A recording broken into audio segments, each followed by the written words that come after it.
अमिताभ बच्चन ने हाल ही में अपना जन्मदिन मनाया। इस बार वो 82 साल के हो गए।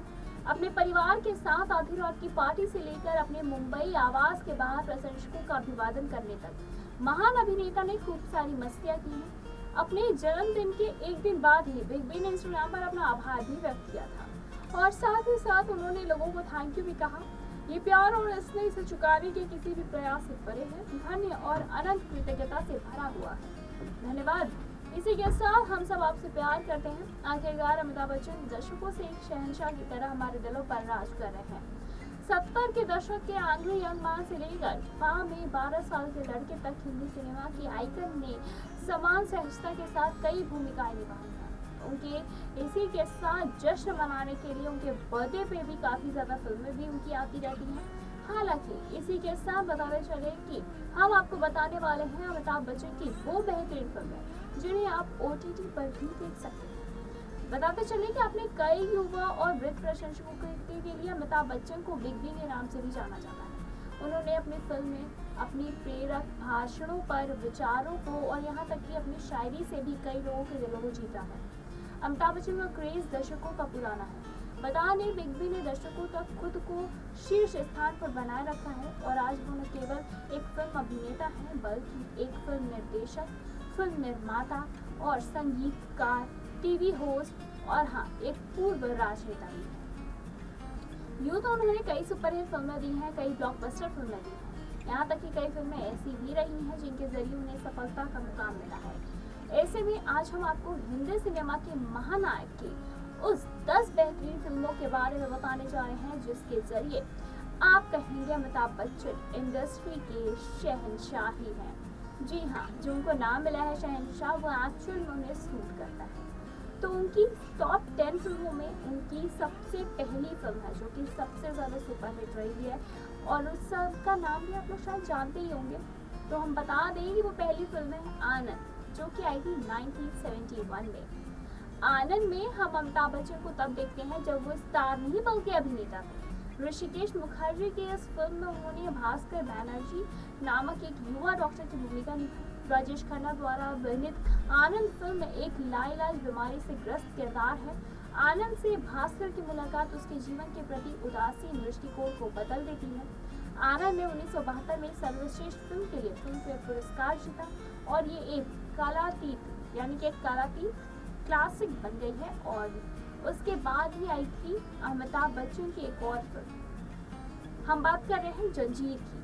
जी हाँ, 1973 में जंजीर में अमिताभ ने एक पुलिस अधिकारी की भूमिका निभाई जो कि लोगों के पीछे जाता है जिन्होंने बचपन में उसके माता पिता की हत्या की थी। जंजीर पहली फिल्म थी जिसमें अमिताभ को एक गुस्सैल युवक के रूप में देखा गया था जो कि उनकी पिछली पड़ोसी लड़के की भूमिकाओं से अलग था।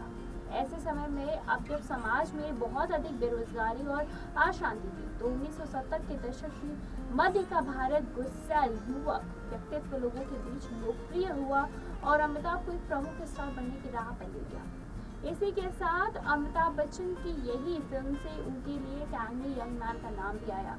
फिर उसके बाद ही अभिमान। जी हाँ, 1973 में अभिमान जो कि अमिताभ बच्चन अभिनेता ऋषिकेश मुखर्जी की एक सफल फिल्म है। ये फिल्म अमिताभ और उनकी प्रतिभाशाली सह कलाकार जया भादुरी के वास्तविक जीवन में विवाह के बंधन में बंधने के तुरंत बाद रिलीज हुई थी। कहानी महान पार्श्व गायक किशोर कुमार और उनकी पहली पत्नी रूमा घोष के जीवन पर आधारित है और ये भी फिल्म काफी इंटरेस्टिंग थी। अगर आपने इस फिल्म को नहीं देखी है तो आप जरूर देखिए। बताते चले इसी के साथ दीवार थी चौथी फिल्म यानी कि 1975 में आई। दीवार में अमिताभ बच्चन और शशि कपूर ने दो भाइयों विजय और रवि की भूमिका निभाई जो कि मुंबई में जिंदा रहने के लिए संघर्ष करते हैं। विजय गैंगस्टर बन जाता है और रवि एक नेकदिल पुलिस अधिकारी बन जाता है जो कि अपने भाई को ही सजा दिलाने के बारे में 2 बार भी नहीं सोचता। और फिर ये फिल्म भी काफी ज्यादा हिट रहती है। इसी के साथ उनकी फिल्म आती है शोले। जी हाँ, शोले काफी ज्यादा अच्छी फिल्म है, आप सबने ही देखी होगी।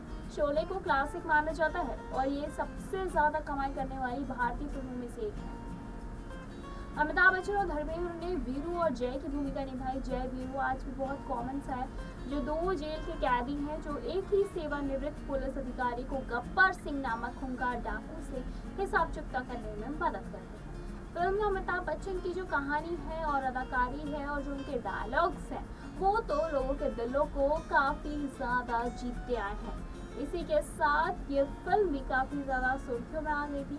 शोले लोग आज भी देखना पसंद करते हैं। शोले सिर्फ एक फिल्म नहीं है, बल्कि बॉलीवुड में रोमांस के चलन को स्थापित करने से लेकर बुराई पर अच्छाई की जीत के सदाबहार विषय तक रमेश सिप्पी के इस फिल्म को एक कल्ट क्लासिक माना जाता है और यह फिल्म आज भी सबको पसंद आती है। इसी के बाद है डॉन, जो कि 1978 में आई थी।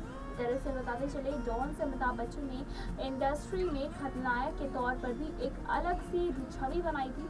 इस प्रतिष्ठित हिंदी फिल्म में अमिताभ बच्चन दोहरी लाइफ को जी रहे थे, यानी कि दोहरी भूमिका में थे, जिसमें कि वो मायावी गैंगस्टर डॉन और उसके हमशक्ल विजय की भूमिका निभा रहे हैं। विजय नाम जो है वो काफी ज्यादा कॉमन सा नाम है, जो हर फिल्म में अमिताभ बच्चन का आपने सुना ही होगा। पुलिस के पीछा करने के दौरान डॉन की मौत के बाद ही डी सिल्वा नामक एक अधिकारी विजय को डॉन का रूप धारण करने के लिए मना लेता है, जब तक कि डॉन के गिरोह के सभी अन्य सदस्य पकड़े नहीं जाते। जब डी सिल्वा की मौत हो जाती है और बाकी पुलिस बल विजय की असली पहचान को स्वीकार करने से इनकार कर देते हैं, तो फिर विजय के लिए हालात बदतर हो जाते हैं। और फिर उसके बाद भी यानी कि चंद्रा बरोज की इस फिल्म में बिग बी ने दोहरी भूमिका निभाई थी, और साथ ही साथ डॉन, जो कि एक मोस्ट वांटेड आदमी है, और उसका हमशक्ल विजय। हेलन की ये फिल्म भी थी और हेलन ने भी इसमें काफी ज्यादा अच्छा रोल दे दिया था। बताते चले इसी के बाद की कूली, जो कि आई थी 1983 में। जी हाँ, दरअसल कूली के सेट पर अमिताभ बच्चन और इनकी ही एक फाइट सीक्वेंस फिल्माते समय लगभग जानलेवा दुर्घटना होने का शिकार हो गए थे। उन्हें इसका सामना भी करना पड़ा था। हजारों प्रशंसकों ने उनके लिए प्रार्थना की और उनके ठीक होने तक अस्पताल के बाहर ही इंतजार किया। उन्होंने थोड़े ही समय के बाद ब्रेक के बाद बाकी की फिल्म्स की शूटिंग की और मूल स्क्रिप्ट में उनके किरदार को मरना था। हालांकि अंत में बदलाव किया गया और फिर उनके ही किरदार को नहीं मारा गया, और साथ ही साथ ताकि उनके प्रशंसक नाराज ना हो। बताते चले इसी के साथ फिर उनकी फिल्म आई थी हम, जो कि आई थी 1991 में। इस फिल्म में भी काफी ज्यादा सुर्खियां बनी। हम अमिताभ बच्चन की 90 के दशक की शुरुआत में सबसे सफल फिल्म थी, और इससे पहले कि उन्होंने 5 साल का ब्रेक लिया था, अमिताभ ने टाइगर की भूमिका निभाई है। और इसी के साथ जो कि एक गोदी कर्मचारी का बेटा है, उसके पिता और सौतेली माँ की हत्या बख्तावर नामक एक माफिया द्वारा की जाती है, जो कि मुंबई गोदी को नियंत्रित करता है। इसी के साथ अमिताभ और उसके सौतेले भाई ऊटी चले जाते हैं और बख्तावर को जेल से रिहा होने तक सामान्य जीवन जीत के, और इसी के साथ सामान्य जीवन जीतते हुए वो फिल्म को दर्शाया गया है। बताते चले इसी के बाद कभी खुशी कभी गम, जो कि 2001 में आई थी। अमिताभ बच्चन को कभी खुशी कभी गम में सख्त यशवर्धन रायचंद की भूमिका निभाकर कई लोगों का दिल जीता। उनका किरदार अपने दत्तक पुत्र राहुल यानी कि शाहरुख खान द्वारा अभिनीत किरदार को इसीलिए त्याग देता है क्योंकि वो खुद से गरीब लड़की से शादी करता है। इसी के साथ 10 साल और कई गानों के बाद भी वो फिर से मिल जाते हैं, और इसी दौरान अमिताभ बच्चन के डायलॉग्स ने दर्शकों को काफी ज्यादा मंत्रमुग्ध कर लिया, और साथ ही साथ ये फिल्म भी काफी ज्यादा हिट रही। बताते चलिए इसी के साथ अमिताभ की आई थी ब्लैक, जो कि 2005 में आई थी। ब्लैक में अमिताभ बच्चन ने बधिर और अंधे लोगों के शिक्षक की भूमिका निभाई। मिशेल नामक 8 वर्षीय छोटी बधिर और अंधी लड़की के माता पिता उसे मिशेल की देखभाल और शिक्षा का काम सौंपते हैं। फिल्म में उनके शिक्षक छात्र के रिश्ते और दिव्यांग लोगों के जीवन में आने वाले उतार चढ़ाव को खूबसूरती के साथ दिखाया गया है। बताते चले इसी के साथ बॉलीवुड के दिग्गज अभिनेता अमिताभ बच्चन की ये फिल्म भी काफी ज्यादा हिट रही, और इसी के साथ अमिताभ बच्चन की दुनिया भर में गजब की फैन फॉलोइंग है, और यही वजह है कि आज भी लोग उनकी फिल्मों का इंतजार करते हैं और उनकी फिल्मों के इंतजार में बैठे रहते हैं। उनकी हालिया फिल्म ब्रह्मास्त्र ऊंचाइयां को भी लोगों के भरपूर प्यार मिला था। आज हम इसी के साथ बताते चले कि अमिताभ बच्चन की उनकी काफ़ी ज़्यादा हिट फिल्में भी रही हैं, और साथ ही साथ उनकी हाल ही फिल्म थी कल के 98 जिसमें आपने अमिताभ को अश्वत्थामा के किरदार में देखा होगा। अमिताभ बच्चन का अभिनय को हद से ज़्यादा पसंद किया गया है, जिसकी न सिर्फ कहानी अच्छी होती है बल्कि उन फिल्मों की कहानी उन्हें दर्शकों का दिमाग भी हिला के रखा है।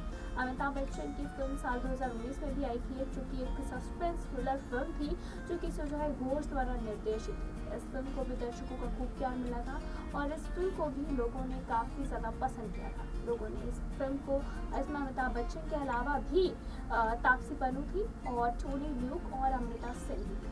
अहम भूमिकाओं में ये सब लोग नजर आए थे और यही film Warner brothers pictures, red chillies entertainment और एक्सियोर एंटरटेनमेंट द्वारा निर्मित थी और यह फिल्म स्पेनिश फिल्म के द इनविजिबल गेस्ट की रीमेक थी। इस फिल्म का बजट भी सिर्फ और सिर्फ 10 करोड़ था। हाँ, लेकिन इसका जो टोटल बॉक्स ऑफिस कलेक्शन था वो 138.49 करोड़ रुपए था। साल 2016 में आई अमिताभ बच्चन की एक्शन फिल्म और थ्रिलर फिल्म वजीर भी रिलीज के साथ ही बॉक्स ऑफिस पर धमाल मचा गई। फिलहाल इस पर आपकी क्या कुछ राय है? अमिताभ की कौन सी फिल्म आपको ज्यादा पसंद आई? हमें कमेंट के जरिए जरूर बताएं।